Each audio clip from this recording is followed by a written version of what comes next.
Hola, ¿qué tal chicos? Buenos días, bienvenidos entonces ahora sí a la clase de filosofía. El día de hoy vamos a hablar al respecto de la filosofía latinoamericana y de la filosofía peruana. Y pues como siempre tenemos aquí nuestra carátula, bien como para irnos, para ir entrando en consonancia con los temas de la clase, ¿no? Aquí tenemos pues a la izquierda a una representación pictórica del Inca Manco Cápac, a la parte central, en blanco y negro, tenemos pues a nuestro queridísimo amigo Augusto Salazar Bondi, que vamos a estudiarlo el día de hoy, y a la derecha está José Carlos Mariátegui, que también es un reconocido pensador, escritor, intelectual peruano. Y bien, chicos bonitos, los problemas de la filosofía latinoamericana, Tania, ¿qué tal, Jonathan? Son dos, ¿ya? Son dos fundamentales. ¿Ya? El primero es de la filosofía prehispánica y el segundo es el de la autenticidad. Vamos a comenzar, chicos bonitos, con el problema de la filosofía prehispánica, ¿ya? El problema de la filosofía prehispánica es bien interesante porque nos plantea la pregunta de si es que hubo o no hubo filosofía antes de la llegada de los españoles. O sea, los incas, Chavín, Guari, ¿tuvieron filosofía o no tuvieron filosofía? ¿Ya? Esa es una pregunta interesante, una pregunta que hay que saber responder, que hay que saber, pues, de cierta manera desarrollar, ¿ya? Ahora, vamos a ver por aquí problema de la filosofía prehispánica, que tiene diferentes posturas. Efectivamente, no hay una postura absoluta, ¿ya? La primera postura que vamos a investigar el día de hoy es la postura de que sí hubo filosofía prehispánica. Pero antes, chicos, me gustaría hacer una breve advertencia o una breve recomendación para entender este temita. ¿De qué va a depender que nosotros digamos que sí existe o que no existe filosofía en el pensamiento prehispánico, antes de los españoles? Va a depender en gran medida de lo que nosotros llamemos, de lo que nosotros denominemos con el nombre de filosofía. ¿Ya? Eso es fundamental, chicos, ¿bien? A ver, mira, ya, para ponernos así un ejemplo mucho más accesible, ¿no? Como siempre, pues, tenemos que aterrizar los conceptos, explicarlos de tal manera que sean comprensibles por todos. ¿Cómo que nos preguntemos si en una relación de pareja hubo o no hubo infidelidad? ¿Ya? Analizamos un caso random X, ¿no? Ya, ¿hubo o no hubo fidelidad? Entonces, infidelidad. Entonces, quizás va a depender eso de la definición de infidelidad que uno pueda tener.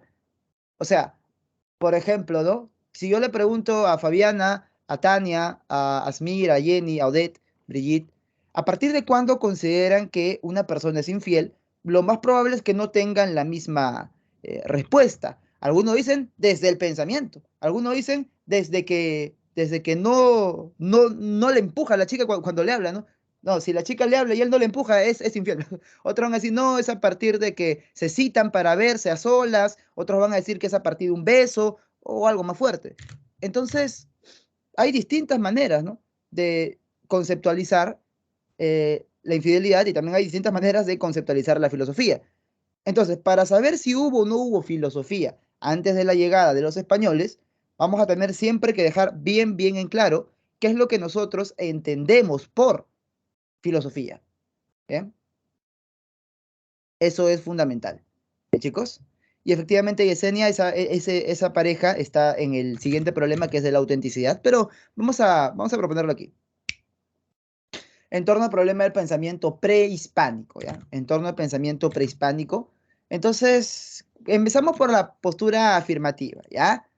Vamos a ver la postura afirmativa, la que nos dice que sí hubo tal cosa como una filosofía prehispánica. Como les digo, depende de que entiendan cada grupo de filósofos como filosofía. Ya, para los que creen que sí hay filosofía antes de los españoles, es lo mismo Weltanschauung, término alemán muy utilizado que se traduce como cosmovisión, que filosofía.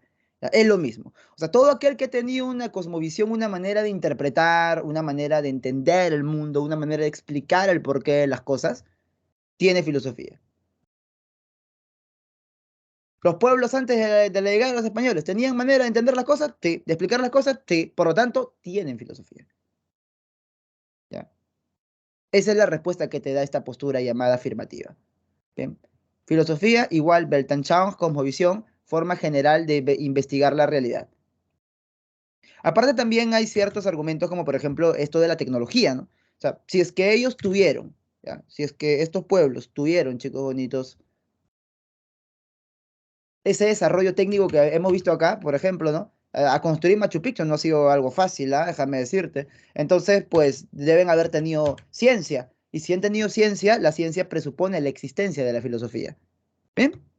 Esto es algo fundamental que deberíamos de eh, reconocer en esta postura afirmativa. ¿Ya? Ahora, ¿quiénes son los que dijeron que sí? Los que dijeron que sí fueron Miguel León Portilla y Joseph Sterman. ¿Ya? El mexicano Miguel León Portilla, que se dedicó a estudiar la parte del mundo donde él apareció, y justamente la famosa sociedad pues mexicana tolteca, ¿ya? Bueno, que sería, como decir, la cultura, ¿no? Como decir, los quechua, algo así. Y luego dentro de eso hay subgrupos, pues. Bien. Ahí aparece justamente el nombre de esta sociedad antigua llamada los Nahuatl, o los Náhuatl. Ya. Estos Náhuatl, según nuestro amigo Miguel León Portilla, tuvieron filosofía, ¿ya? Tuvieron filosofía. Bien, entonces, bueno, eso es algo que él propone en base a ciertas lecturas que hace de los textos que se pudieron registrar de ellos, ¿no? O sea, es como que tenían de cierta forma tradiciones orales y el equivalente, ¿no? Los cronistas que tuvieron los mexicanos van a agarrar esas tradiciones y las van a terminar, pues, desarrollando. ¿Ya? Y de cierta manera, pues, existe incluso, dice León Portilla, una figura de filósofo, una figura de recepción y transmisión y creación del conocimiento. Esos serían los llamados tlamatinis o tlamatinimis y sabios. ¿Bien? O sea, se pueden traducir como sabios. ¿Ya? Esos son los filósofos, decía, de la sociedad náhuatl, Miguel León Portilla. Ahora, ¿de qué más vamos a hablar? Vamos a hablar de nuestro queridísimo y gran amigo, el suizo Joseph Sterman. ¿Ya? Nuestro amigo el suizo Joseph Sterman lo que hace es investigar aquí al Perú. Justamente, ¿no? En el Perú, en el Perú, no siempre son los intelectuales peruanos los que han estudiado las culturas que nosotros hemos tenido, ¿no? A veces han sido otros, ¿no? A veces han sido, por ejemplo, las líneas de Nazca, ¿no? María Reich, esta europea que todos aprendimos en el colegio, ¿no? Y pues también Joseph Sterman se puso a investigar así este pueblo, ¿no? Esta región recóndita, extraña del mundo llamada Latinoamérica, y se puso a estudiar el pensamiento que supuestamente hubo antes de la llegada de los españoles. Entonces, dicen los ilustrados que todo el mundo, cada uno posee la razón universal. Claro, la razón universal es un concepto más hegeliano, ¿no? Pero, o sea, la racionalidad para los ilustrados es universal. O sea, desde la ilustración, ese proyecto histórico se planteó que todos los seres humanos son racionales. Entonces, si todos los seres humanos son racionales, diría Joseph Sterman, pues aquí también hubo racionalidad. Y al desarrollarse esa racionalidad, se dio origen ¿a qué? Se dio origen a la filosofía antes o sin necesidad de la llegada de los españoles. Eso dice Sterman, ¿no? Entonces, bueno, hay ciertas similitudes, como podríamos poner, por ejemplo, una reflexión con respecto a lo que hay, a lo que existe, al mundo. Eh, Pacha, tierra, el mundo, lo que existe, eso pues es el equivalente a la ontología griega. El runa es el hombre, el conocimiento del hombre sería la antropología filosófica y el conocimiento sobre cómo debemos comportarnos, las reglas, pues la ética. Entonces, Joseph Sterman como que está ahí ya mezclando categorías griegas con categorías quechua, ¿no? Pero bueno, esa es la forma que él tiene para sustentar su afirmación de que sí existe tal cosa como una filosofía antes de la llegada de los españoles. Bien, entonces para quienes recién se conectan, ¿ya? Para quienes recién se conectan, estamos analizando filosofía latinoamericana y el primer problema es este problema del pensamiento prehispánico. Ya hemos visto a quienes dijeron que sí hubo filosofía antes de la llegada de los españoles y vamos a ver ahora a quienes van a decir que no hubo tal cosa como una filosofía prehispánica. Y claro, tú probablemente pues me dirás, no, profe, ¿no? ¿Quiénes son esos desgraciados, ¿no? Esos malditos, ¿no? Que contradicen a Miguel León Portilla y a Joseph Sterman, que ellos sí son buenos porque dicen que sí, tuvimos filosofía, ¿no? Pero, a ver.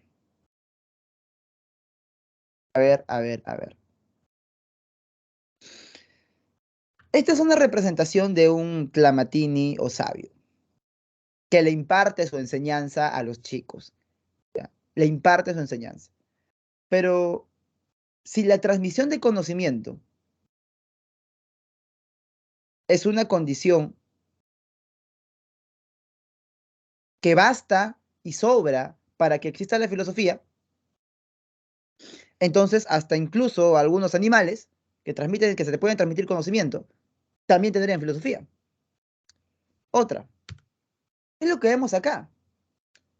Lo que vemos acá son dioses. Y esos dioses son las explicaciones que se utilizan para el mundo. O sea, es un pensamiento de carácter teológico, mítico, religioso, más que un pensamiento de carácter filosófico racional. Ya, pues, y ese es un argumento, ¿no? Ahora, también podríamos decir lo siguiente, ¿no?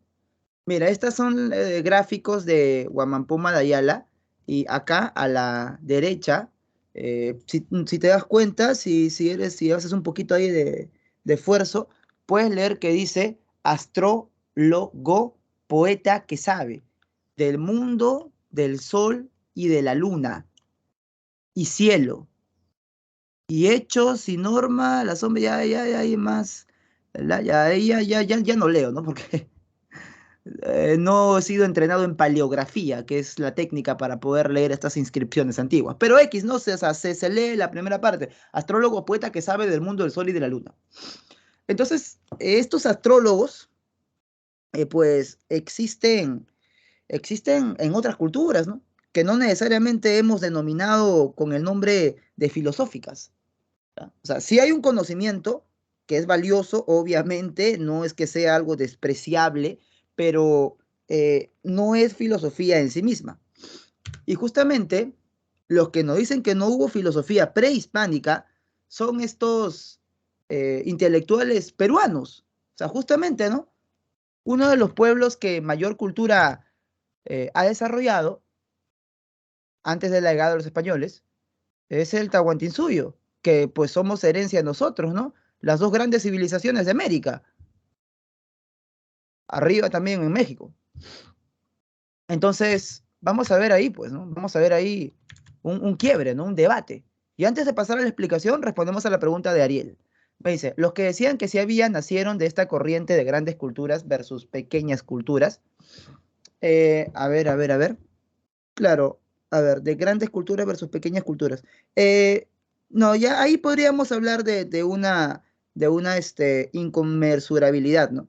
Pero claro, o sea, de cierta manera, sí, podríamos darle una respuesta afirmativa a tu pregunta, ¿no? Porque ellos van a decir que no necesariamente tiene, pues, por qué la cultura, entre comillas, mayor, ¿no? O grande, imponérsele a la otra, ¿bien? Y eso es algo que no deberíamos, pues, permitir, ¿no? Y sí, también como que de cierta manera, Ariel, ¿no? Ahí tú puedes ver cierta influencia, ¿no? De esto de acá, del versus, ¿no? De cierto modo opresión y todo eso, ¿ya? Pero eso también pues es algo bien curioso de analizar, ¿no? Con respecto a esto. Pero sí, en resumen, sí. Bien. Ahora, vamos a analizar, como les decía, el porqué del argumento, ¿no? De que no hay tal cosa como una filosofía antes de la llegada de los españoles. No, seguro son chupamedias de los españoles. Ah, es que mira, mira, de la siguiente manera, ¿eh? O sea, muchos se ofenden cuando escuchan esta postura de que no hay tal cosa como una filosofía prehispánica, porque consideran que con eso se les está diciendo que ellos no tienen valor, ¿no? O que eran brutos. Pero, a ver, o sea, no necesariamente.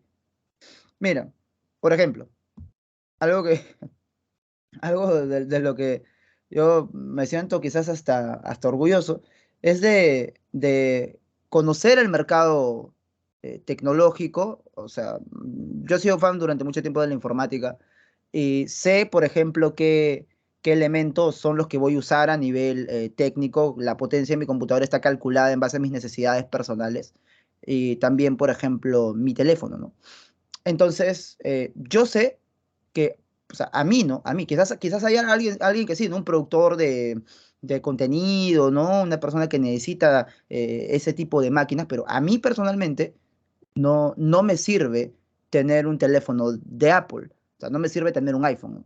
Personalmente a mí, ¿no? O sea, a mí me basta con uno mucho más cómodo, más barato, o sea, el teléfono que tengo se representa una semana de mi sueldo, ¿no? O sea, se me pierde y tranquilamente puedo comprar rápido otro. Pero, ¿qué pasaría si alguien viene y me dice, oye, tú no tienes iPhone?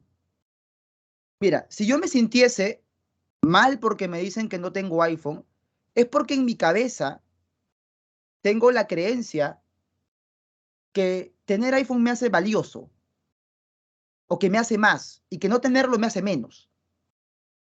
Pero si a mí alguien me dice eso, pues efectivamente, o sea, ¿qué de malo tiene? No, sí, tienes razón, no, sí, no tengo, ¿no? Es como que me digas, no sé, tú no tienes polo guinda. No, no tengo polo guinda. ¿Pero qué? ¿Y por eso soy menos? Claro, si en mi cabeza me alucino que el guinda es, o que tener polo guinda es superior, y me dicen que no tengo polo guinda, entonces me voy a sentir mal. Y te voy a decir que este polo que tengo puesto que es negro, no, pero mira, ¿no? Si lo miramos así, con cierta luz, a un costado, ¿no? Sí es guinda, ¿no?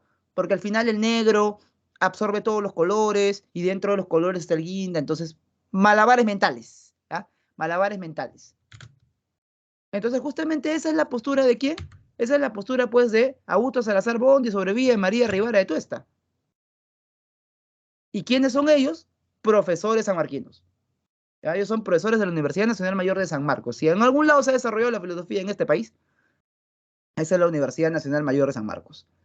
¿Ya? Entonces, nuestro amiguísimo Augusto Salazar Bondi, el filósofo más representativo del Perú, ¿ya? Justamente nos habla respecto de eso, ¿no? O sea, el pensamiento prehispánico era un pensamiento completamente distinto, completamente diferente del pensamiento español. Y más bien cuando llegan los españoles, se produce una ruptura o discontinuidad con el pensamiento prehispánico. O sea, no es que haya continuado siendo lo mismo, hay un quiebre. Y la forma de entender el mundo, de pensarlo, cambia por completo. La otra es la que termina ganando el enfrentamiento. Una cuestión militar, una cuestión también de varios tipos, ¿no? O sea, los europeos estaban acostumbrados a vivir entre por no decir, no, directamente, pues ya está en la clase 23, la semana siguiente puede que nos dejamos de ver, ya hay que... Europa, pues, ¿no? Que enfrentaron tantas enfermedades, la peste, ¿no? Por eso se hicieron resistentes, pues, a las bacterias, a los virus, porque vivían muchos casos entre basura. Y acá no había esa resistencia a las bacterias, a los virus, y gran parte de las muertes que hubo fue por enfermedades, pues. Pero bueno, en fin, lo que ocurre, lo que ocurre es que hay un cambio, una discontinuidad. Hay un cambio, una discontinuidad. Claro, los españoles sí tenían mucha mayor capacidad técnica, ¿no? Los europeos tienen una mucha mayor capacidad técnica y también de estrategias en ese sentido, poquito sucias, ¿no? Pero bueno, en las cuestiones prácticas, los hechos son los que importan y ganaron. Ahora, vamos a ver pues que justamente este pensamiento, antes de la llegada de los españoles, lo podríamos calificar pues como pensamiento mítico, ¿no? Ahora tú dirás, no, pero qué maldita sea pensamiento, no, pero, o sea, que sea mítico no necesariamente quiere decir que sea malo, ¿no? Ahora, de nuevo, si tú crees que el hecho de que sea mítico, ¿ya? Automáticamente hace de que sea malo, que sea ignorancia, ya, pues ese es tu prejuicio, ¿no? ¿Por qué juzgas con tus prejuicios a la cultura que ha tenido esta región? Guárdatelos para ti, pero no podríamos decir, o bueno, en todo caso di, pues, ¿no? Que ya, pues, que son atrasados, ¿no? Y que vinieron los españoles a salvarnos, que también hay una postura de eso. Pero pero, al final de cuentas, sigue siendo lo que es. No le puedes encontrar a un árbol de aceituna, a una naranja, ¿no? Entonces, es un tipo de pensamiento mítico, ¿eh? Y bien interesante ¿eh? esta propuesta de Salazar Bondi. A ver qué dice acá. Bien. Alejandro Deusta, el primer filósofo profesional del Perú. Él tenía una concepción, vamos a ver con respecto a esto, un poquito, un poquito mordaz con los incas, ¿no? No me maten. Entonces, eso lo vamos a ver en un toque cuando hagamos filosofía del Perú, ¿ya? Bien. Pero bueno, en fin. Él no es que haya pertenecido a este problema, ¿no? Esta problemática. Ya. Entonces, el profe Sobrevía, otro profe sanmarquino también, nos habla de que no hubo un deslinde de la religión, ¿ya? Justamente muchos explican, y esta es una interpretación positivista. A mí personalmente no me gusta, pero la tengo que explicar, ¿no? La interpretación positivista de decir que la filosofía nace como el paso del mito al logos, ¿no? Como la superación de la mitología por el sagrado logos, la razón del hombre. Ahora, Sobrevía utiliza eso y nos dice, sí, efectivamente, los griegos hicieron esa separación, ese quiebre. Sin embargo, ¿ya? Aquí no se hizo. Entonces, profe, entonces pues no hubo filosofía. Aparte, pensémoslo de la siguiente manera también, pues Jonathan, ¿no? O sea, si filosofía es cualquier forma de explicación del mundo, los griegos tuvieron explicaciones del mundo antes de que aparezca la filosofía. ¿Quiénes explicaban la realidad en Grecia? ¿Quiénes te decían pues, de dónde salía el mundo, cómo nacieron los humanos, todo? Antes de los filósofos. Si los filósofos son Grecia, siglo sexto antes de Cristo. Antes, entre el siglo XI y el siglo VIII antes de Cristo, en Grecia, ya estaban los poetas, ¿ya? Los poetas. Y justamente ahí tienes pues a Homero y a Hesiodo. Ya, pues ahí está, ¿no? Homero y Hesiodo. Entonces, ¿qué? Si cualquier explicación del mundo fuera filosofía, pues también Homero y Hesiodo tendrían que ser filósofos. ¿Y quién dice que Homero y Hesiodo son filósofos? En ningún libro he visto yo que Homero y Hesiodo son filósofos. Quizás en Hesiodo se abre la puerta, pero en Homero es poeta, es mitógrafo. Claro, muy bien, la teogonía, exacto, ¿no? Claro, pero ya justamente en Hesiodo, ya ahí ya como que, como te digo, abre la puerta, hay como que un quiebre, ¿no? Porque te dice yo también, ¿no? O sea, yo soy él, o sea, ahí deja al ser humano que realiza la explicación. En cambio el otro no, el otro es simplemente, dice que con los dioses es la vaina, ¿no? Es como que, Hesiodo podría ponerlo así en el borde, en el filo de la puerta. Y ahí fuera ya, o sea, fuera ya de la mitología ya tales, pues, ¿no? Aunque no deja de estar, o sea, no es que se oponga tampoco, ¿no? Pero hay mucho de mito en las primeras concepciones filosóficas, hay muchas categorías de la religiosidad griega, muchísimas. Eso te lo hizo Francis MacDonald Comfort y Giorgio Colli. Pero bueno, no son del temario, ¿eh? Así que simplemente lo menciono. Entonces, para sobrevivir, sin embargo, sí tiene que haber una diferenciación, ¿no? Entre religión y filosofía. Por lo tanto, acá no hubo eso, por lo tanto, acá no hay filosofía, ¿ya? En resumen es esto. Y justamente la profesora María Rivara de Tuesta, ¿ya? La profesora María Rivara de Tuesta, nos dice que nosotros no podemos utilizar un término que ha sido creado por los griegos para designar una experiencia cultural propia, ¿no? Una experiencia cultural de nosotros. Claro, porque una de las primeras, una de las primeras presentaciones que yo hago siempre, cuando les explico qué es la filosofía, ¿qué es lo que hago? Les pongo así, ¿no? Filosofía en griego. ¿Ya? Así, pa. ¿Ya? Para que se den cuenta que esta palabra fue escrita por primera vez en griego. ¿Ya? Filosofía. Y se translitera tal cual, ¿no? La fi, iota, lambda, omicron, sigma intermedia, omicron otra vez, phi otra vez, iota y alfa. filosofía. Entonces, ¿por qué aplicarle un término que, o sea, ahí te das cuenta, ¿no? El mismo término, ¿por qué aplicarle un término que ha nacido en otra experiencia cultural a la experiencia cultural que hemos tenido nosotros? ¿Qué tan caídos de autoestima estamos para hacer eso? Entonces, o sea, ahí más bien, ¿no? Genera un quiebre con el pensamiento antiguo, ¿no? Como con el pensamiento que hemos analizado antes. Porque otros dirían, no, pero ¿acaso nosotros qué? No somos, ¿acaso nosotros no valemos, somos bestias para que nos digan que no hemos tenido filosofía? Que no es que por tener, o sea, no es que por no tener filosofía seas bestia. ¿No? Más bien tienes una propia experiencia rica que es valiosa en sí misma. ¿Ah? Valiosa en sí misma. Y ese es un pensamiento original, y por ser original es valioso. Estudia tu pensamiento, llámale con tus términos propios. Hay un término que se ha intentado, que es el término yachay. ¿Ya? Significa saber, conocimiento. Yachay. De ahí la palabra también yachayhuasi. ¿Ya? Entonces, pues, llámala así, ¿no? Pero no le llames pues directamente filosofía, o un equivalente. Bien, entonces, esta es la propuesta de los sanmarquinos, pues. Este es el aporte de los sanmarquinos. Bien, en fin. Entonces ahí tenemos ya la segunda postura. ¿Ya? Entonces, como recapitulando, bebés, el problema del pensamiento prehispánico. Quienes dicen que sí hubo filosofía prehispánica, León Portilla, Sterman. Quienes dicen que no hubo filosofía prehispánica, Bondi, Rivara de Tuesta y Sobrevilla. ¿Ya?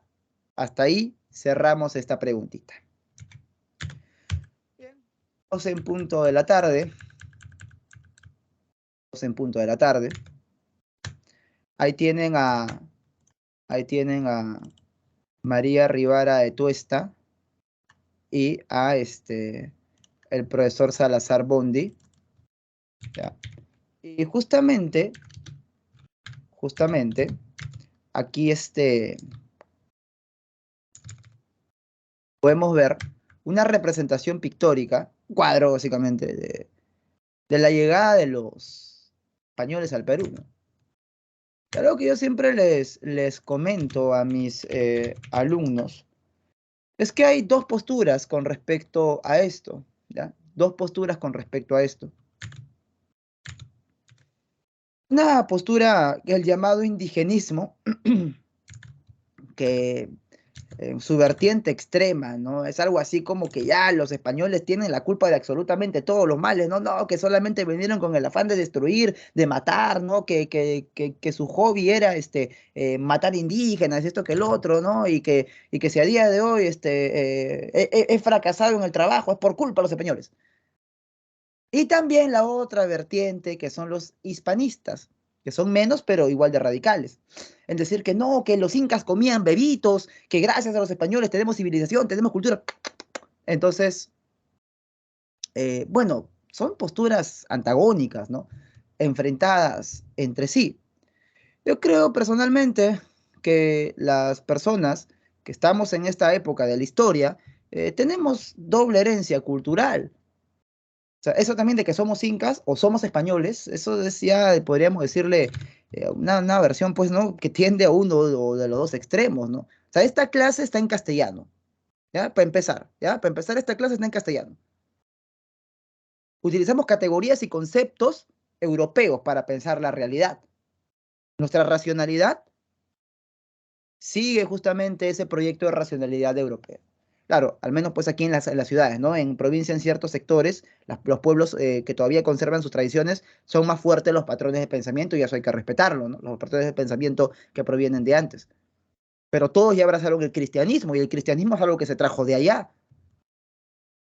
Entonces, justamente esto es algo muy similar a lo que ocurrió con los germanos.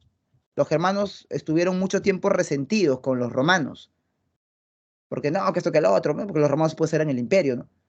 Pero cuando dejaron de eso y crearon su propia identidad nacional, aceptando lo que realmente eran, mezcla entre pueblos, al final pues terminaron encontrando un proyecto de nación, un proyecto, un camino que seguir, ¿bien? Y se dejaron pues de básicamente este tipo de polarizaciones que pueden llegar a ser un poquito absurdas. Un ejemplo de esto es el arte de Pablo Amaringo, ¿ya? Pablo Amaringo. Pablo Amaringo. Justamente mi, mi amigo de la universidad está haciendo un trabajo al respecto de esto, ¿no? Y siempre pues yo le pregunto, cada quien en la universidad se especializa en algo, ¿no? Cada quien tiene una corriente favorita, ¿no? Mi pata estudia el arte de Amaringo, como que es su hobby, ¿no? Entonces justamente pues acá él, ¿no? Me pasa el dato de que hay este arte pues que está combinando las tradiciones amazónicas, ¿ya? Propias de aquí de esta parte del mundo con las técnicas de pintura que vienen de Europa, ¿no? Sin renegar ni de uno ni del otro. Entonces, como que una síntesis, podríamos decirle. ¿Bien? Interesante esta postura. Bien, bien. Ven, mi hermana. Entonces, vamos a hablar ahora sí del problema de la autenticidad latinoamericana, ¿ya? Y bien, chicos, hablando de estas cositas, bien, hablando de contenido audiovisual, les dejo aquí bien, les dejo aquí una, ¿cómo se llama? A ver, espérate. Voy a, este es, ya. Un video del podcast que tengo con mis patas, donde analizamos en 2 horas el pensamiento de la profesora María Rivara de Tuesta. Y por si les interesa, si no, normal, no están obligados ni nada, ¿no? Pero eh, al menos puedo decirte que me siento orgulloso de este contenido. Y pues también tenemos un programa donde hablamos de quién, de Augusto Salazar Bondi. Hablamos de nuestro amiguísimo Augusto Salazar Bondi y también lo tenemos por ahí. El problema de la autenticidad latinoamericana es su falta de identidad al ser un sincretismo. Sí, efectivamente. Claro, o sea, si ha construido o no ha construido filosofía propia, ¿no? Eso es más que nada el problema de la autenticidad. Si ha construido filosofía propia. Un subproblema es la falta de identidad, ¿no? O sea, más bien si aceptamos el sincretismo, Ariel, ya estaríamos construyendo una identidad, pero no sabemos qué somos. Entonces, más bien, esa falta de identidad, eso sí, nos lleva a que nosotros no podamos tener un desarrollo filosófico propio y original, ¿ya? Ese es el problema, ¿ya? Ese es el problema. ¿Bien, chicos? ¿Y qué significa la cruz de Borgoña, Jonathan? Es la cruz que tenía el Imperio Español. Entonces, el Imperio Español, del cual nosotros formamos parte, muchos dicen que fuimos colonia de España, no, nosotros fuimos España, o sea, éramos un territorio de España. Una colonia es una administración que depende de otra administración, en el sentido de que un país distinto, vamos a decirle que responde a otro nombre y otro país distinto. No, este era el virreinato del Perú. Éramos virreinato, ¿ya? Que el Perú era un centro importante, era virreinato. A diferencia de los salvajes que estaban al sur, en Chile, que necesitaban de capitanía, que un militar los gobierne, porque eran muy ariscos. Entonces, la Cruz de Borgoña pertenece pues a cierto sector también, que es el hispanismo, ¿no? Que ellos también se identifican con eso como te digo, ¿no? De que somos herencia netamente española. Y son básicamente los descendientes de los criollos. Es una cuestión racial también, ¿ah? Básicamente son los descendientes de los criollos, ¿ya? Y ellos utilizan eso para reivindicar la herencia española. Hay distintos grados también, ¿no? Hay un hispanismo un poco más conciliador que acepta que tenemos herencia indígena, pero dice que no hay que olvidarnos de la herencia española porque es obvio todo lo que ha aportado, así lo reneguemos de ello. ¿Ya? Y ahí sí que no, que no, que los españoles son salvadores, no son dioses que nos han rescatado de los malditos incas que comían bebitos. Pero bueno, hay de todo en la vida del Señor, ¿no? Pero esa cruz de Borgoña representa ese movimiento. Bien, bien, bien. Entonces ahí están, chicos. Bien, ahora sí, seguimos y podemos hablar del llamado problema de la autenticidad latinoamericana. ¿Ya? El problema de la autenticidad latinoamericana. A ver, vamos a ver. eh, ¿Cuál es el problema acá, no? El problema aquí es si la filosofía que hemos construido, ya, olvídate ya de lo que pasó antes de que lleguen los europeos, ya. A partir que llegan los europeos, la filosofía que hemos construido, ¿es auténtica o no es auténtica? ¿Ya? ¿Es auténtica o no es auténtica la filosofía que hemos construido? Ya, Depende de tres posturas este problema, ¿ya? O sea, existen tres posturas que van a entroncarse por aquí. La primera es que sí hay filosofía auténtica, la segunda es que no hay, y la tercera es que antes no había, pero ahora sí, como que se fue desarrollando. O sea, es un proyecto que ya culminó. Por eso, antes no, pero ahora sí. Vamos a analizar cada una de estas posturas. ¿Ya? Vamos a analizar cada una de estas posturas. Chicos, claro, si es auténtica no es imitativa, ¿no? Efectivamente, efectivamente. El que estaba pensando que era un proyecto a largo plazo y que ellos algo así como, claro, efectivamente, ajá, efectivamente, nuestro amigo Miro Quesada plantea incluso generaciones, ¿no? Pues a meternos en cuestiones técnicas. Lo que importa aquí, chicos bonitos, es esto de aquí, de saber los fundamentos de cada una de estas doctrinas, ¿ya? A ver, ¿qué es lo que tenemos? La primera postura de nuestro queridísimo amigo Leopoldo Sea, que nos dice que sí existe tal cosa como una filosofía auténtica, ¿ya? Es más, tiene su libro La filosofía americana como filosofía sin más, ¿ya? La filosofía americana como filosofía sin más. Entonces, no sé si ustedes recuerdan esto del existencialismo que vimos con Jean-Paul Sartre, que decía que el hombre estaba condenado a ser libre, ¿ya? Que cada quien pues podía definir su propia esencia.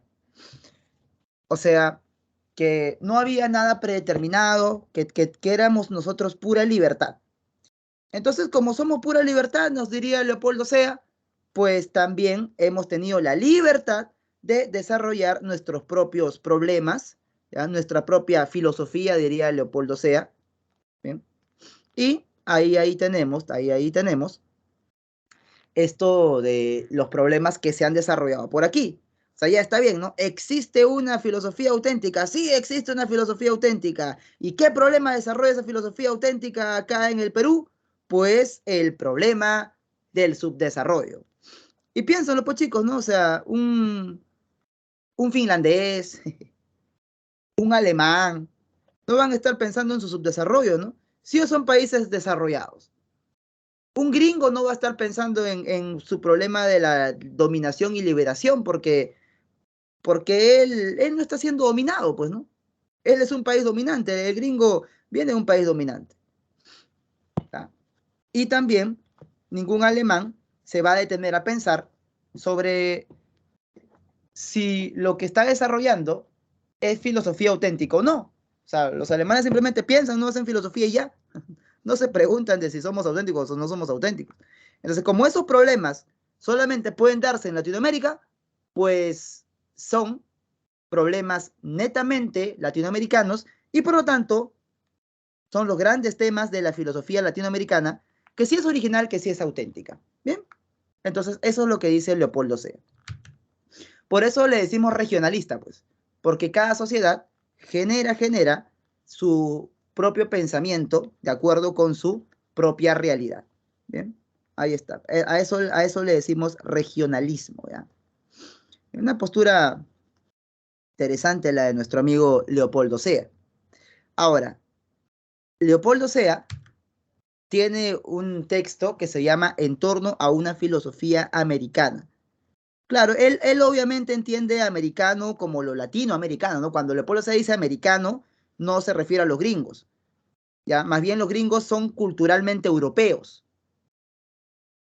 ¿Cómo que los gringos son culturalmente europeos, profe? Es que los ingleses no se mezclaron.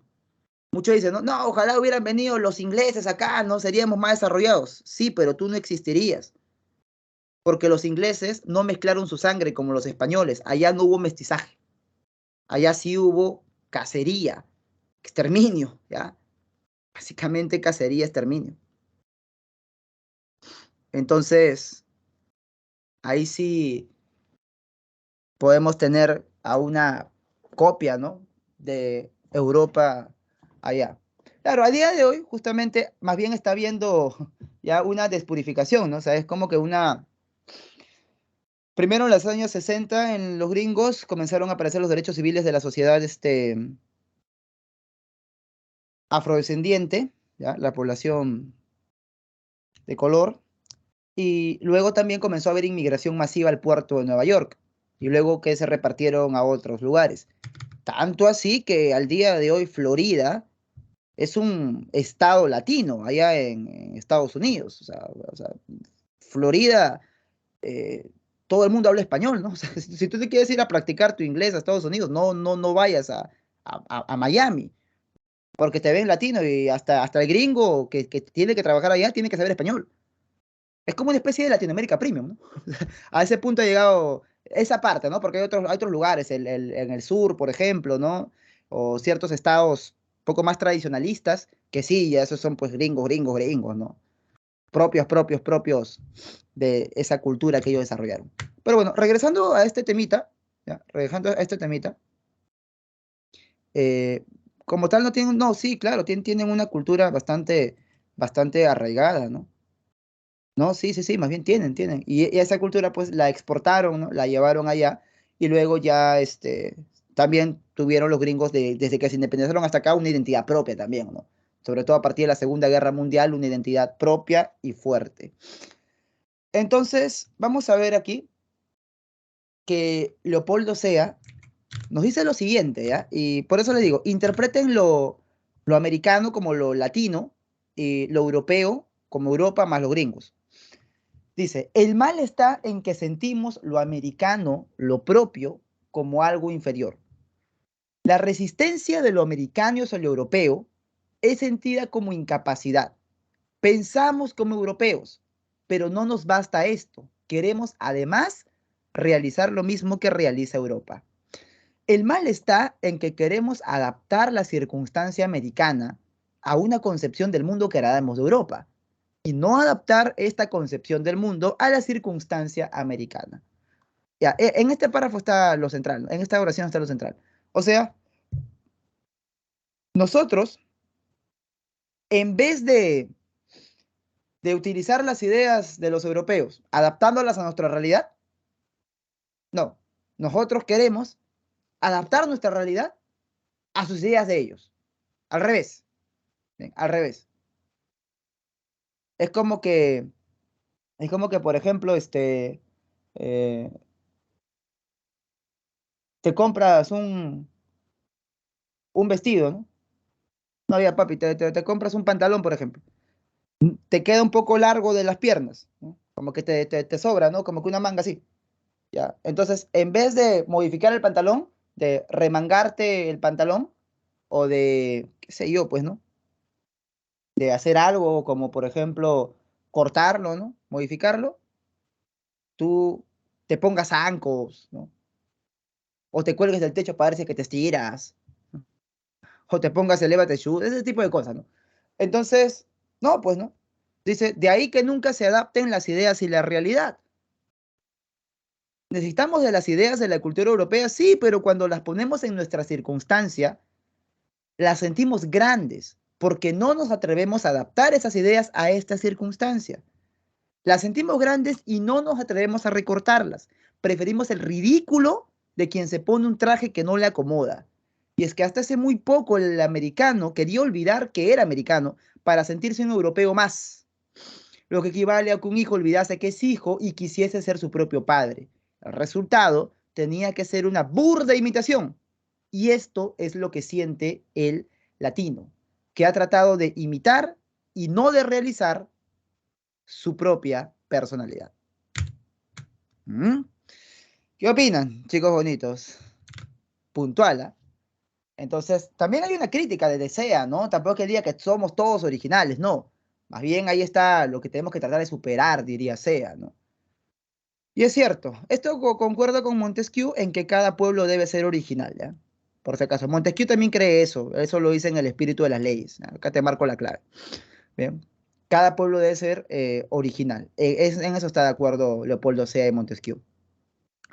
Y sí, pues efectivamente, ¿no? A veces nosotros queremos creernos que somos de otro lugar y no de este.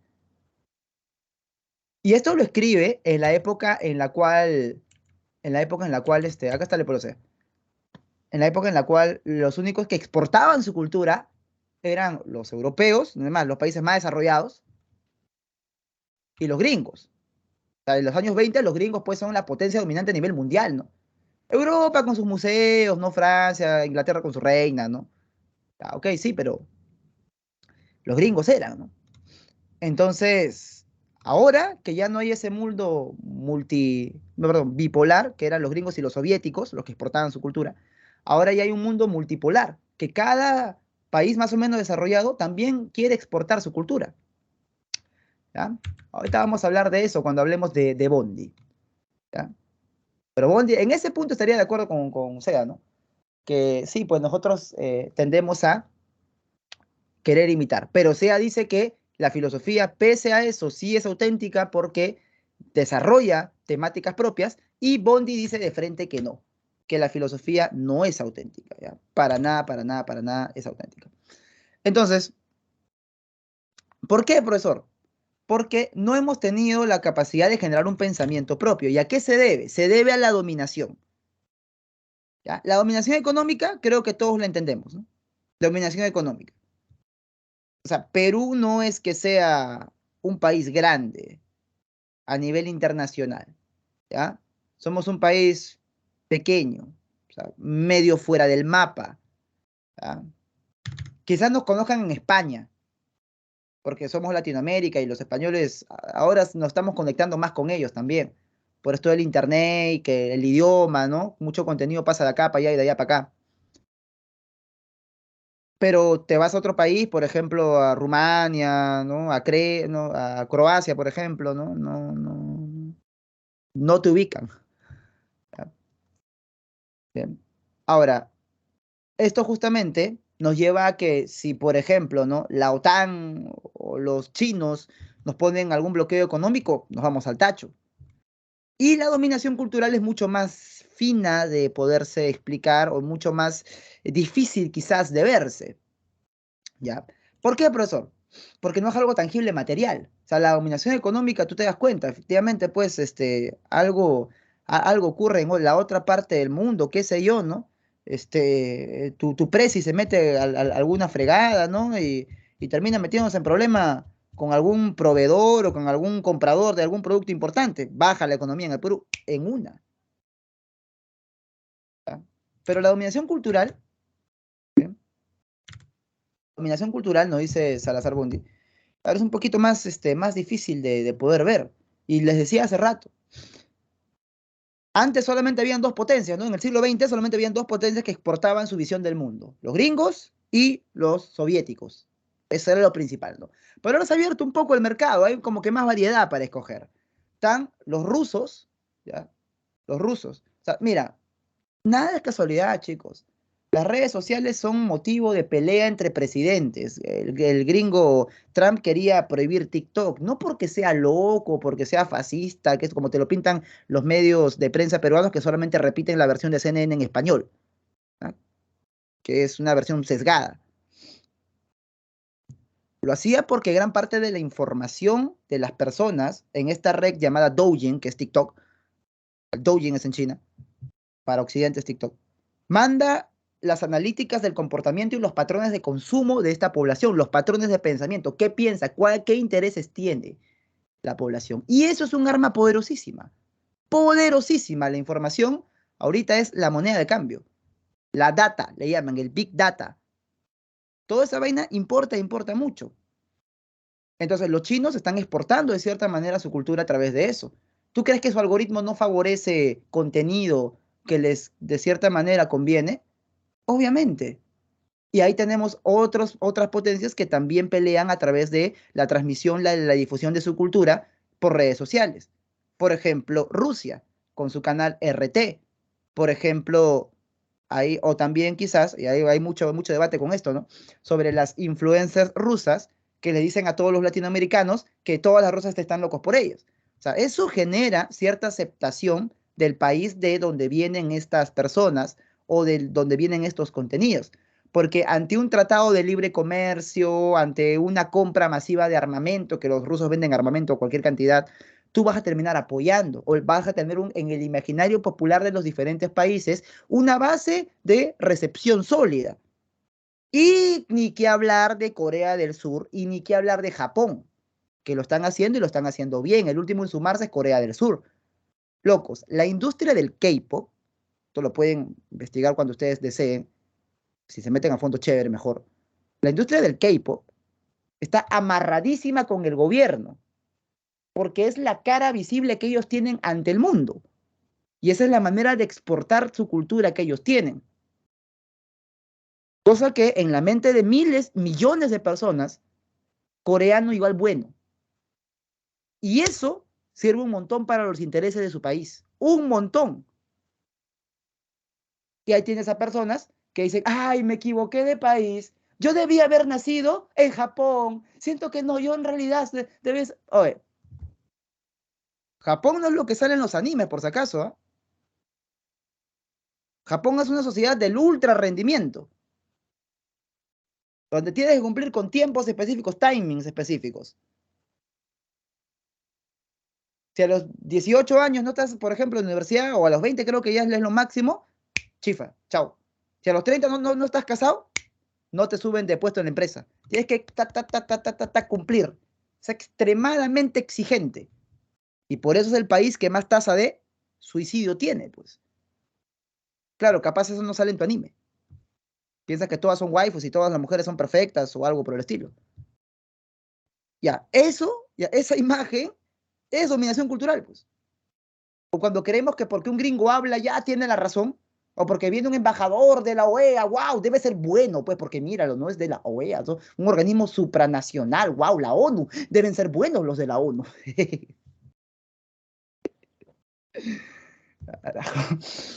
Eso es dominación cultural, pues jovencitos. Eso es más difícil de ver a primera vista. Lo económico es fácil.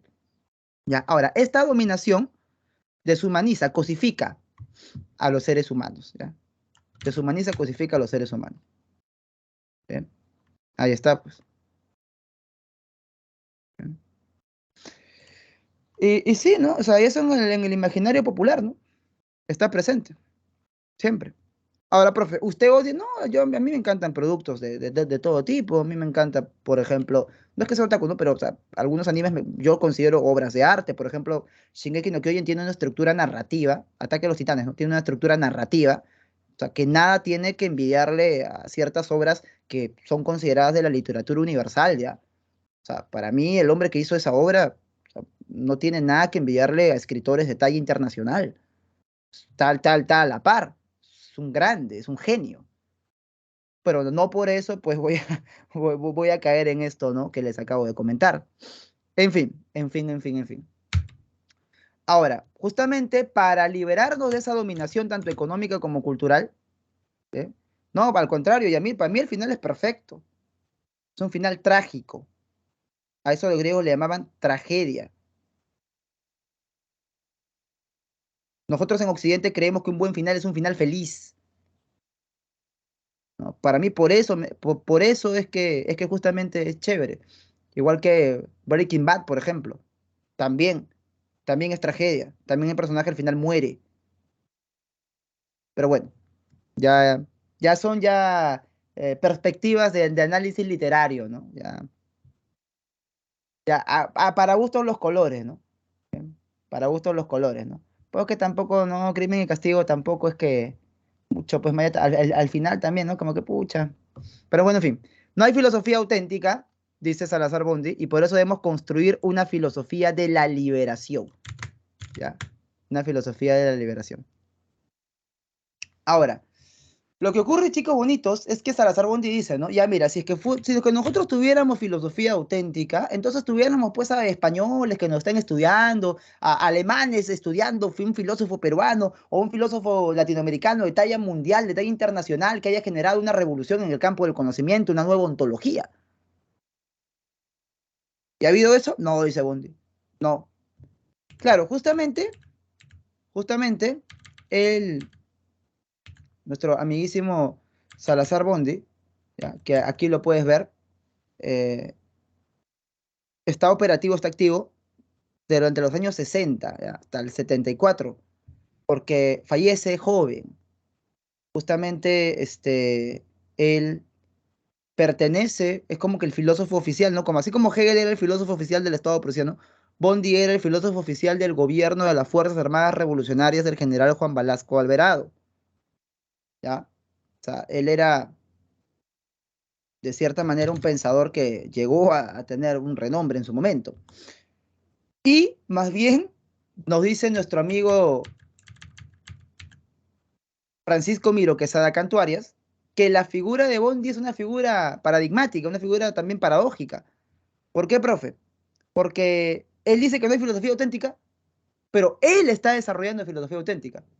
Claro, ya Miro Quesada Cantuarias, que le sobrevive pues a Bondi, obviamente, nos termina diciendo que Bondi sí fue un filósofo auténtico. Y justamente esto de la filosofía de la liberación que propone Bondi para dejar esa dominación cultural es estudiada en otros lugares. Hay ciertos lugares en Francia, por ejemplo, universidades francesas, donde se estudia filosofía de la liberación y se toma de referencia a Bondi. ¿Bien? Y cátedras también de filosofía latinoamericana, ya, que toman de referencia a esto, ¿no? En otros países. ¿Bien? Entonces, bueno, de cierta manera, eh, Miro Quesada dice que Bondi acertó cuando dijo que, antes de él, obviamente, ¿no? Porque era su contexto, no hubo tal cosa como una filosofía auténtica, pero ya con él la hay. Por eso es que dice que es un proyecto culminado, pues, ¿no? Que antes no había, pero ahora sí hay.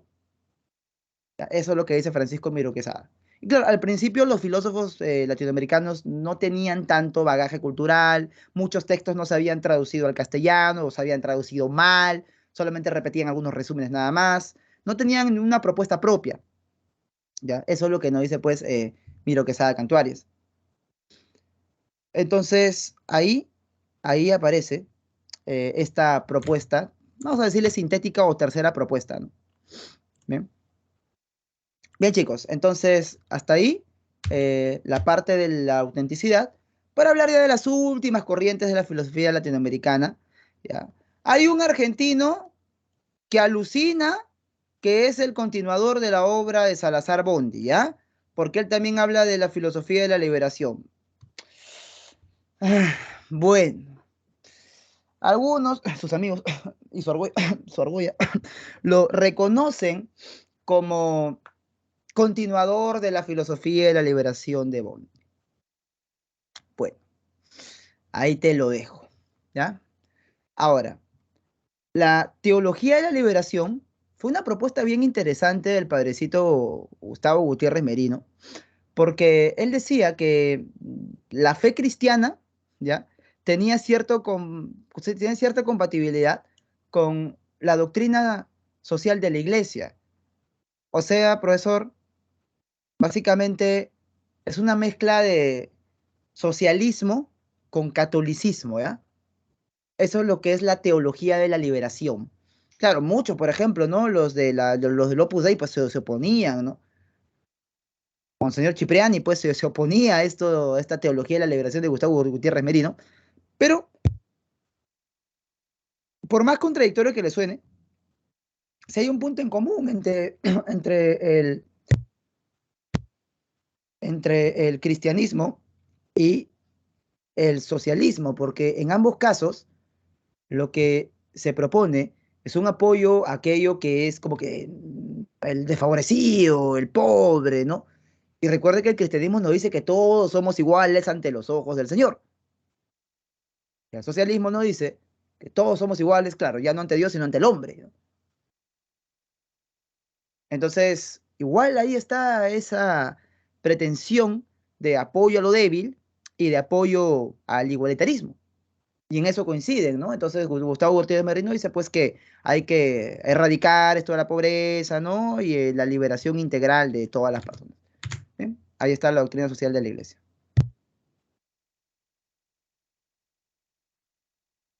Bien, chicos, bien, bien, bien.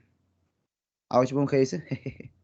Ah, Bunge es un epistemólogo, argentino, chicos, ¿ya? El que está mencionando acá el compañero Ariel, es un teórico de la ciencia argentino que habla bastante al respecto del método científico y es un neopositivista, vamos a decirle, ¿no? Pudo estar adscrito tranquilamente a ese movimiento. Bien, bien, chicos, chicos bonitos. Ahora hablemos al respecto, bebés, de la filosofía en el Perú. A ver, esta foto es de la casona de San Marcos, que está por el centro de Lima, ¿ya? Antes San Marcos era eso hasta que se mudó a la ciudad universitaria, ¿ya? Justamente por acá, colonial, con la avenida universitaria. Y ocurre que si se desarrolla la filosofía es acá, pues, ¿no? O sea, San Marcos es más antiguo que el Perú, ¿no? O sea, San Marcos es más antiguo que la República del Perú. San Marcos ya va a cumplir 500 años y el Perú acaba de cumplir recién 200. ¿Bien? Y claro, al principio era la Pontificia Universidad de los Reyes Católicos de Lima. Curioso, ¿no? De ahí como que hace una división tripartita, pues. Ya, sale la Pontificia Universidad Católica, al costado en el Fondo Pando, y luego ya pues también la Universidad de Lima, ¿no? Y pues justamente San Marquitos, ¿ya? San Marquitos va a albergar más adelante ciertas figuras como la de Salazar Bondi. Pero bueno, antes de la existencia de esta universidad, existe la doctrina neoescolástica o la etapa neoescolástica en la filosofía del Perú, porque vamos ahorita a estudiar etapas, ¿no? De siglo a siglo, ¿ya? Obviamente desde que llegan los españoles. Entonces, llegan los europeos con sus doctrinas filosóficas, así que ellos tienen, y lo que hacen es tratar de investigar o dar respuesta a un problema de aquí. ¿Cuál es ese problema? Y te va a sonar quizás ofensivo, ¿ya? Claro, exacto, Jonathan. El problema de la humanidad del indio, que estuvo en el famoso debate de Valladolid, ¿bien? Que fue el problema base del debate de la ciudad española de Valladolid, la controversia de Valladolid también le llaman. ¿Bien, chicos? Ahora, justamente, percatémonos de algo. Tú me dirás, ¿por qué profesor neoescolástica siglo XVIII, siglo XVI, y para el XVII, por ejemplo, ya estaba Europa en plena modernidad? Ahí está la época moderna de Descartes y de Locke. ¿Y por qué acá todavía siguen escolástica? Claro, o sea, mira, los que traen la filosofía acá al Perú son los curitas, ¿ya? Porque no es que vengan los intelectuales, ¿no? A conquistar el nuevo mundo, ¿no? Vienen los aventureros, los militares y los curas. Entonces, esta neoescolástica está influenciada todavía de la escolástica que no estaba pues tan antigua, ¿no? Todavía había gente que estudiaba con eso, ¿no? Y pues el problema es si ese ser humano que se encontró, bueno, perdón, ese ser que se encontró en las Indias, ¿no? En el nuevo territorio en las Américas, pues es humano, no lo es. ¿Ya? El indígena es humano, no lo es. No, profe, pero es que es un problema de la época, ¿no? O sea, había que responderse. Ahora, mira, si es escolástica, recuerda, ¿ya? Escolástica tiene como representante a Tomás de Aquino, ¿ya? Y luego de esto, de Tomás de Aquino, vamos a ver que es influenciado por quién. Es influenciado por Aristóteles, ¿ya? Es influenciado por Aristóteles. Entonces, si vamos a preguntarnos si alguien es humano o no lo es, pues tenemos que empezar definiendo qué cosa es ser humano, ¿no? Como hace rato. Lo mismo, ¿no? El mismo ejemplo hace rato. Vamos a definir si alguien es infiel o no lo es, pues, ¿qué es ser infiel, no? Entonces, acá, ¿qué es ser humano? Ya, ambos parten de esta postura antropológica aristotélica que nos dice que el hombre es un animal político. Y en base a eso, proponen sus respuestas. El primero en proponer una respuesta acá es nuestro queridísimo y gran amigo Juan Ginés de Sepúlveda, ¿ya? Juan Ginés de Sepúlveda lo que hace, chicos bonitos, es escribir, ¿ya? Este libro llamado De la justa causa de la guerra contra los indios, y ahí propone una interpretación de qué significa ser animal político. Él decía, animal político es aquel que tiene las buenas costumbres y que participa del proyecto de racionalidad europea. Entonces, si no es afín, no tiene las costumbres propias de la racionalidad europea, por lo tanto, no es político, no es civilizado y no es humano, ¿ya? No es humano. Y si no es humano, ¿qué es? Es como una bestia. Y esa bestia, pues efectivamente, eh, la podemos esclavizar o algo por el estilo, ¿no? O sea, esto es lo que propone Joaquín de Sepúlveda. Mira, bien fuerte su argumento. Ahora, El que estaba en contra de eso es Fray Bartolomé de las Casas, pues, porque él nos dice que animal político más bien significa que tú vives en sociedad, ¿no? Qué es la polis? La ciudad-estado. ¿Que y acaso los indígenas no tuvieron una sociedad? No tuvieron una administración central. O sea, acá había un rey. Ese rey, claro, ese rey, o sea, que no, ¿cómo que rey? ¿Cómo que rey? Claro, ¿qué cosa es el Zapa Inca? El Inca, jovencitos, no era elegido por voto popular, ¿no? Pero había una administración política entonces, fuerte, claro que sí, recontra fuerte. Habían caminos, había organización, habían clases sociales, bueno, castas, ¿no? Pues, algunos le llaman así, otros llaman clases, ¿no? División del trabajo, etcétera, etcétera. Entonces, sí tenían la característica de ser animales políticos, por lo tanto, sí eran humanos, ¿ya? Sí eran humanos, no dice Bartolomé de las Casas, sí son humanos.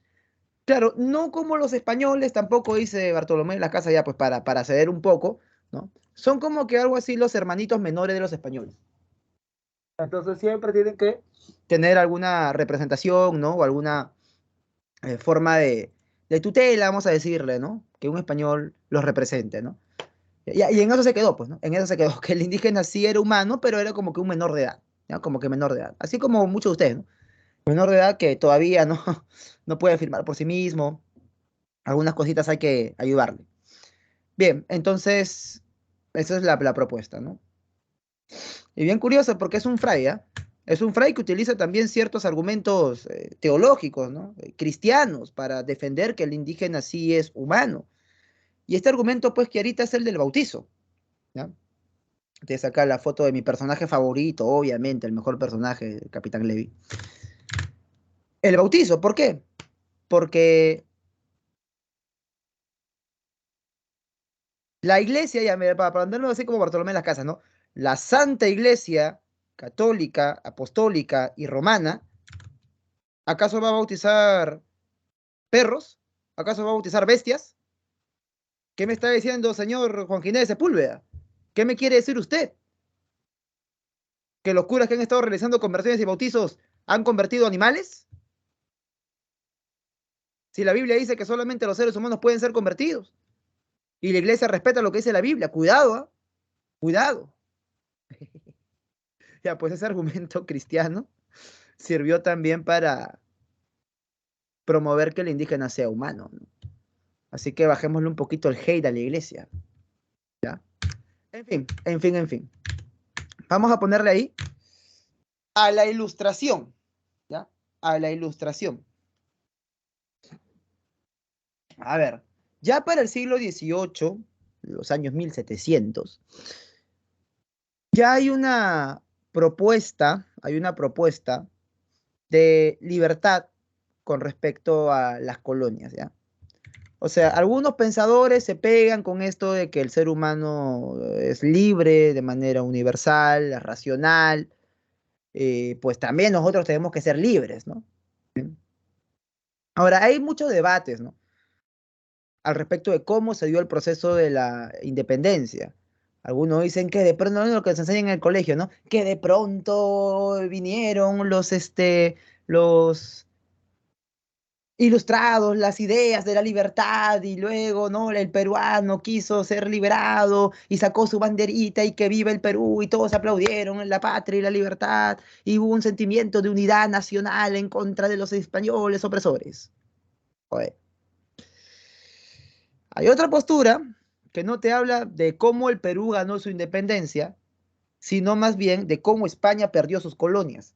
O sea, los europeos lo ven así, cómo España perdió sus colonias de ultramar, sus territorios de América, ¿ya?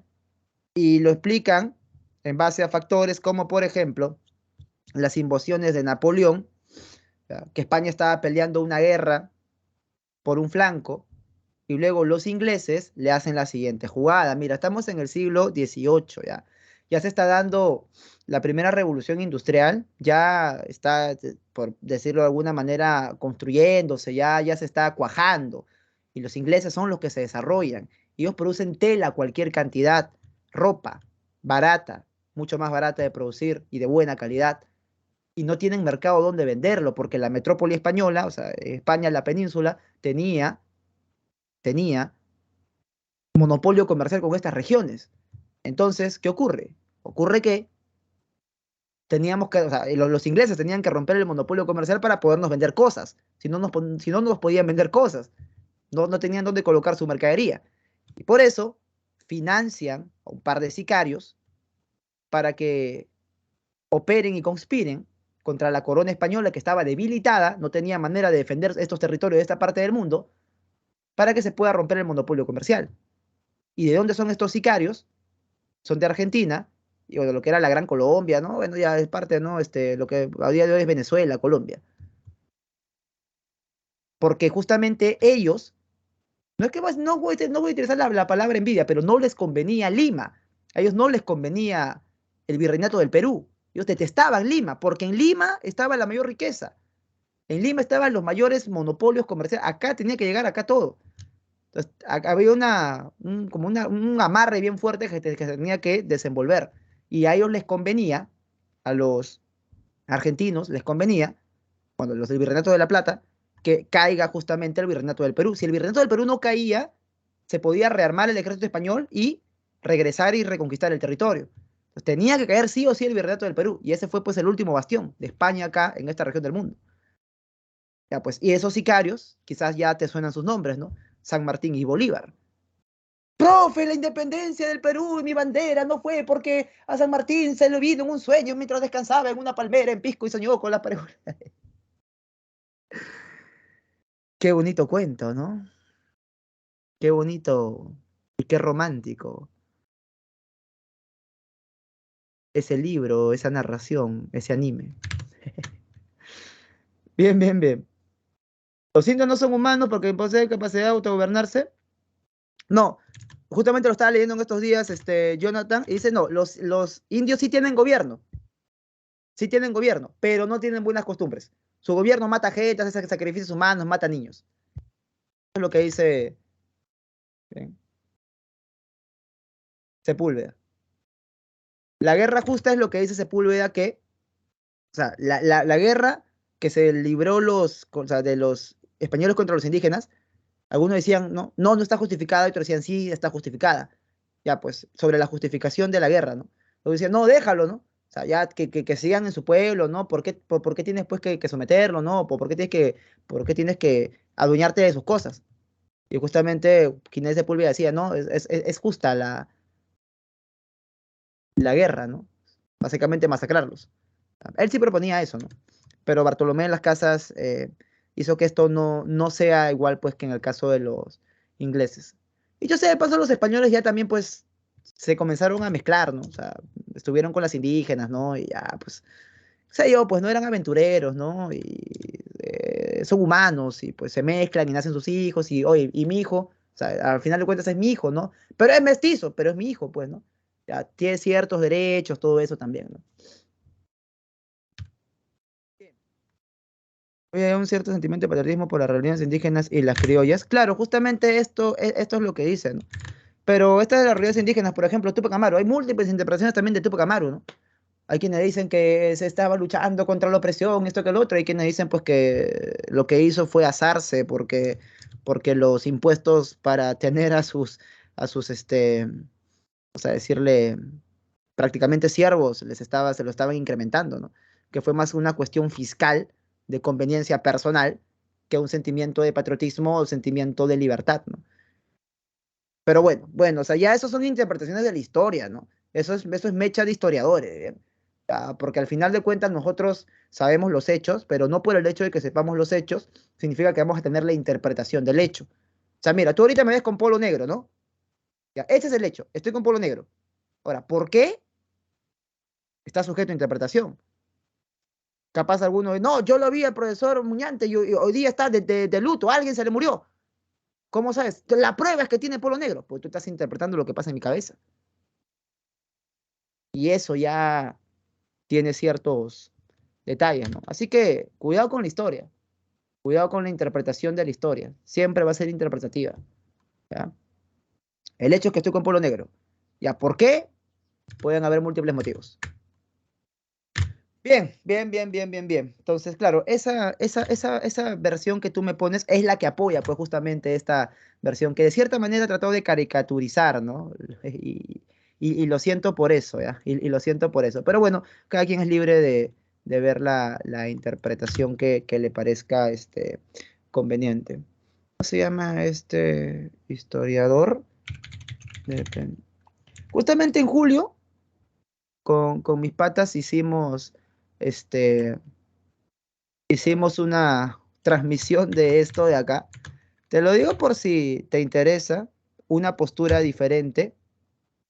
Este stream lo llamamos Independencia, Unión Patriota o Negocio Inglés, donde analizamos la tesis del historiador Heraclio Bonilla, ¿ya? Que es un historiador que de cierta manera es contracorriente, ¿no? Con respecto a esto. Pero no es que sea la verdad. No sé, tú créele a tu profesor de historia porque es lo que te toma San Marcos, ¿no? No es que sea la verdad esto, es una forma de entenderlo. Y bien, hablando de independencia, te pongo por aquí a esto del romanticismo, que es un debate al respecto de cómo es que se tiene que organizar la sociedad tras la independencia. Y justamente, ¿no? Tenemos la palabra independencia. Por ejemplo, muchos de ustedes seguramente quieren ser independientes, quieren salirse de la casa de sus papás. ¿Ya? Pero cuando sales de la casa de tus papás, ah, bacán, soy libre, independiente, fiesta todo el día, dota todo el día, chelas todo el día, flacas todo el día. Oye, para empezar, el alquiler en Lima es recontra caro. Si vives en una zona bastante humilde, quizás un poco más barato, pero ya depende de cómo quieras vivir. Un departamento en una zona no tan alejada, de 1.000 soles no te baja. Ponle ahí 1.000. Comida al mes. Tú vas al mercado, tú compras tus alimentos. Yo, por ejemplo, antes para mí, a la semana, gastaba un promedio de 150, ¿no? Para tener mi refri para mí, ¿no? Ahora ya no. Ahora ya es un tercio más que eso. 200 por semana, 800 y eso, ajustándose al mes. 1.800, ahí va. Internet, 100 soles. Agua y luz, 150 soles. Es caro vivir solo, ya es caro. Y de ahí para más, tu ropa, tu celular, tus salidas, ¿no? Entonces, jugar Dota todo el día no produce plata, salvo que seas pro player. Entonces, es duro la independencia. Y justamente había muchos sectores de la sociedad peruana que eran adictos al favor de la corona española, ¿ya? Sobre todo, pues, las grandes familias, ¿no? Y justamente había cierta añoranza por el pasado colonial. Entonces, Bartolomé Herrera, ¿sí? Lo que hace, chicos bonitos, es proponer que hay que regresar a ser colonia de España, ¿ya? Hay que regresar a ser colonia de España. Y justamente para eso propone la soberanía de la inteligencia. Y esto es una tesis platónica, ¿ya? Esta tesis platónica nos dice que tiene que ser el más capacitado para gobernar aquel que gobierne. Y dice Bartolomé Herrera que acá en el Perú no hay alguien lo suficientemente capacitado para gobernar el Perú. Así de frío. Así de frío. Y si ustedes insisten en jugar a la democracia, su país va a entrar en la ruina, porque son desordenados. Y ustedes, peruanos, el imperio que se encontró cuando llegaron los españoles fue un imperio jerárquica, estructuralmente organizada, que tenía un rey. Ese rey era el Inca. Cuando vienen los españoles, también hay un rey, el rey de España que nombra a su virrey. Entonces, ¿por qué quieren jugar a la democracia? Les va a ir mal. Y Benito Lazo nos dice lo contrario. Benito Lazo, ¿cómo que rey? ¿Cómo que reyes? Eso es ignorancia, eso es violencia, eso es antimoral, eso es inmoral. Somos ilustrados, el hombre nace completamente libre y por la voluntad general de los pueblos es que nosotros tenemos que elegir a nuestros gobernantes, porque la soberanía de la mayoría tiene que ser el fundamento del gobierno. El fundamento del poder recae sobre que la mayoría de personas, el pueblo, le entregue ese poder al representante. Hay que ser una república democrática, hay que tener un parlamento, un congreso y un poder ejecutivo. Hay que ser una república. Porque la voluntad del pueblo es la voluntad de Dios. Y todo lo que elige el pueblo va a ser en beneficio de él mismo, que es el mayor bien supremo al que puede apuntar una nación. ¡Bravo! ¡Que viva el pueblo y la democracia! Bueno, Benito Lazo. Benito Lazo. Y bueno, ganó la propuesta de Benito Lazo. Ganó la propuesta de Benito Lazo. Y bueno, ya, tú juzgarás, ¿no? Un tiempo se jugó a esto, luego vinieron militarismos, eso dicho sea de paso es cierto, ¿no? Y luego ya pasamos pues a lo que ocurre tras la guerra con Chile, ¿no? Ya a finales del siglo XIX ya estamos peleando una guerra con Chile. Bien, y ahí está, ¿no? ¿No?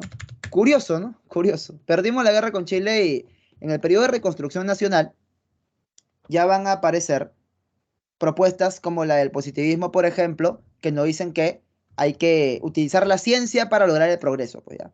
Recuerden, ¿no? Positivismo, Augusto Comte, siglo XIX, ¿no? Ya ciencia y progreso, ya, pues, ¿no? Es lo que se propone, ¿ya? Ahora, el principal representante del positivismo en el Perú es José Manuel de los Reyes González de Prada y Álvarez de Ulloa. O sea, Manuel González Prada para los amigos, ¿ya? Este aristócrata, este pituco, ¿ya? O sea, él es el equivalente, ¿ya? A esa gente que realmente vive esa canción que, ¿cómo es? Mi viejo me paga la U, me rota una caña, me deja su empresa. Ya, ya, ¿por qué? Porque su viejo, sus tíos, los amigos de su viejo eran ministros, cancilleres, funcionarios de alto nivel, ¿no? O sea, varias veces vio a su viejo cenar con el presidente en su casa, ¿no? Entonces, era aristócrata, pues. Pero se opone a eso porque también se da cuenta que es la aristocracia la que termina perdiendo la guerra con Chile, ¿no? Y propone, él se enamora del proyecto positivista y propone pues que sea la ciencia, ¿no? Ahora, también, él propone a nivel político, González Prada, el anarquismo, ¿no? O sea, que no haya Estado, ¿ya? La inexistencia del Estado, ¿ya? Bien curiosa esta propuesta de José Manuel González Prada. Bien, ahí está. Bien, chicos bonitos, pero a los positivistas se les terminan oponiendo los espiritualistas. Los espiritualistas del siglo XX se van a enfrentar al positivismo, ¿ya? Y justamente Alejandro Teusta es aquel que trae esta filosofía espiritualista de crítica al cientificismo, o sea, de crítica a que la ciencia tiene que ser el saber supremo. Pero el problema es la libertad, hay un problema ahí con la libertad que la ciencia, dice Alejandro Deusta y Henry Bergson, que es el filósofo europeo, no va a poder resolver, ¿no? Porque este objeto, bueno, no sé, acá tengo la mano de desodorante. Este objeto es inerte y responde a leyes universales. Va a caer, va a caer siempre. Pero el cambio del ser humano no responde a ese tipo de leyes siempre. Claro, obviamente nosotros sí caemos, ¿no? Pero tenemos libertad en el pensamiento. Los objetos no son libres y los humanos, la libertad humana sí lo es. Y la ciencia no puede explicar por qué esa libertad humana no responde a leyes universales como lo propone la física. O sea, ahí viene el problema, ¿no? Ahí viene el quiebre con el positivismo. Bueno, interesante, ¿no? Lo que propone, este es el primer filósofo profesional del Perú, Deusta, ¿bien? Trae esa corriente de pensamiento acá. Ahí está. Y efectivamente, Asmir, llegamos, ¿no? Llegamos acá a este problema. Bien, y también, así como el espiritualismo se opone al positivismo, el pragmatismo se opone al espiritualismo. Como que se van criticando, ¿no? Y aparece nuestro amigazo Pedro Zulen, ¿ya? Pedrito Zulen propone el pragmatismo, que es una corriente así ultra empirista, ¿ya? O sea, todo ver para creer, donde lo bueno es lo útil, ¿ya? Lo bueno o lo verdadero, la verdad, aquello que es verdadero o aquello que es bueno, lo es porque es útil. ¿Y qué es lo que tenemos que hacer nosotros? Una educación pragmática, una educación práctica. Nada que teoría, filosofía, nada, para hacer, pa. Estudiar para producir, en una. Pragmatismo, ¿no? Pedro Zulem. Curioso porque también apostaría por la industrialización del país. Y no es el único en apostar por la industrialización del país, el pragmatismo de Pedro Zulem. El APRA, de Víctor Raúl Aya de la Torre, también apuesta por lo mismo. ¿Ya? Y el APRA inicialmente es un partido de izquierda, Alianza Popular Revolucionaria Americana. Pero ¿cuál es la diferencia con el marxismo? ¿Cuál es la diferencia del marxismo y el APRA? Que el marxismo cree ser una ideología global. En cambio, el APRA lo que quiere es una ideología propiamente latinoamericana. Y Víctor Raúl Aya de la Torre se inspira en las tesis de Albert Einstein de la relatividad para decir